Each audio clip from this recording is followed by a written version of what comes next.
Buffalo Soldier. We came to listen to our brothers and sisters from the civil society. Kwa hivyo naomba niwasalimie. Hamjambo. Civil society hoye. Azimio hoye. Asanteni. I do not have to make an apology because it doesn't matter at what stage one may speak, but I know that the keynote reflections will be made by our brother Raila Odinga, and I know our sister mother may want to actually farm it on provisions of Article 35 of our Constitution, the right to information.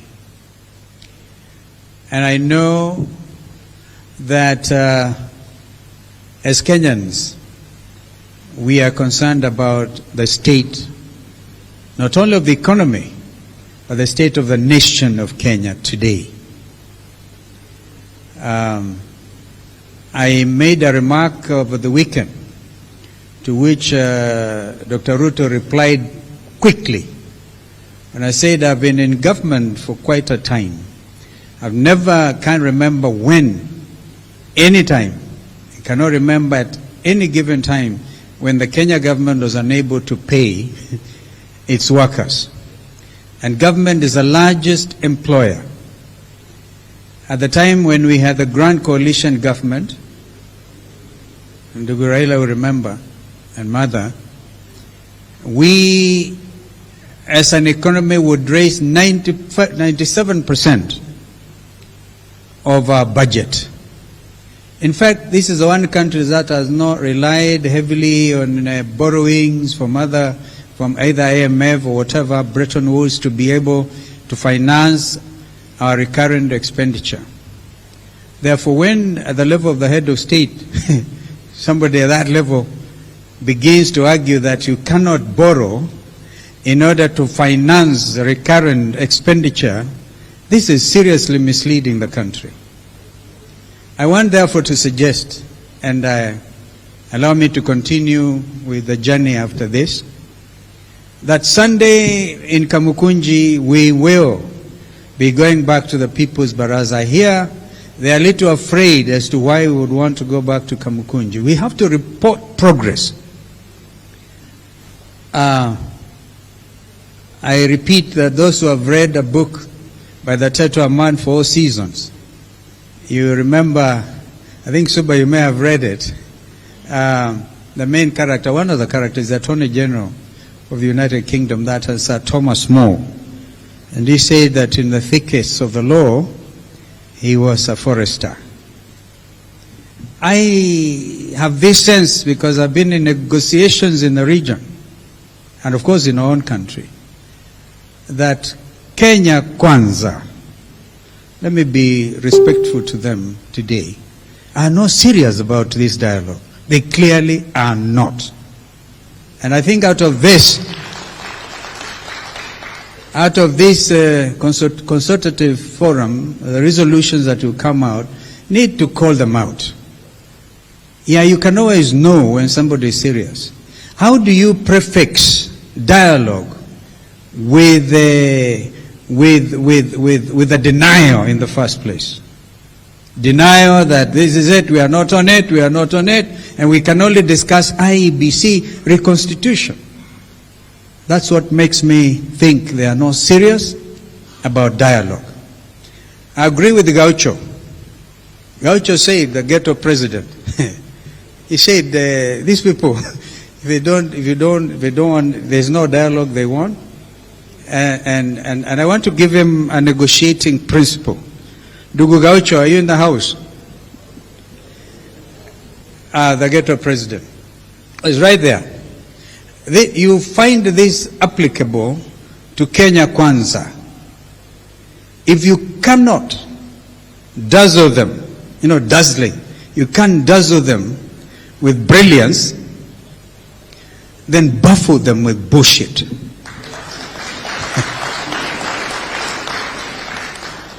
These guys may think they're bullshitting us, But I think we'll give them the bullshit. I'm sorry to use that four-letter word.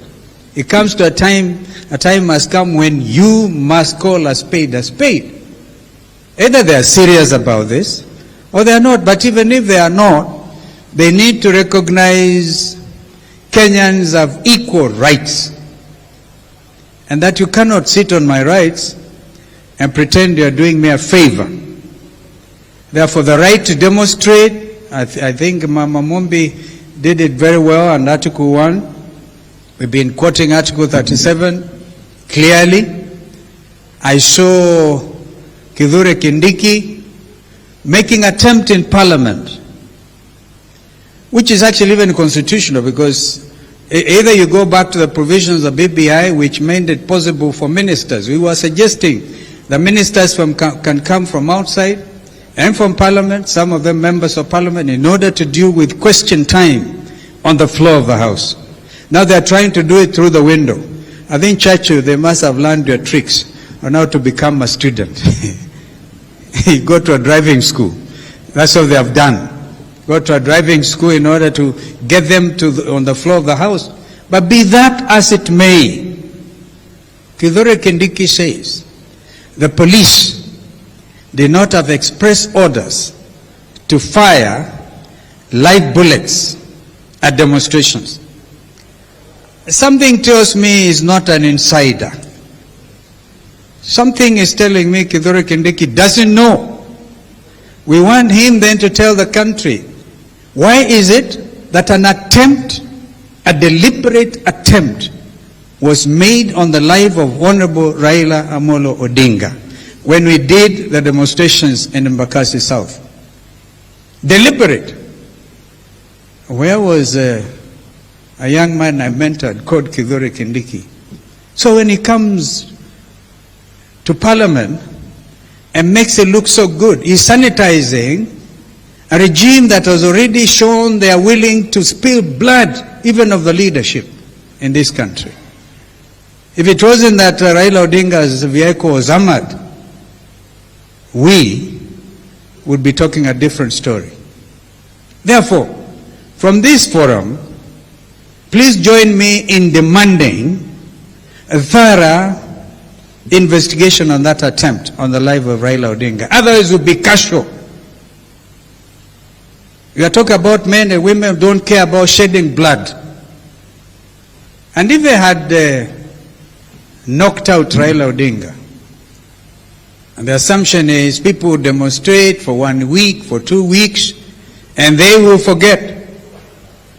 I think now they know when it comes to demonstrations, Kenyans have a sense of resilience. I agree with others who have said that we should, as we negotiate, if we find there is no good faith, and we said that. I think in the statement that our brother Oparanya issued on our behalf, we have made it clear, if we see evidence of no good faith, as indeed is clearly demonstrable from their own actions and utterances at every level, then the Kenyans have a right to go back to the streets. But imagine taking out Raila Odinga. Would we be thinking about this country? And have we stopped to calculate at whatever level? You assassins, we address you and your financiers. Have you tried to calculate even whether it will be safe for you to call Kenya your homeland?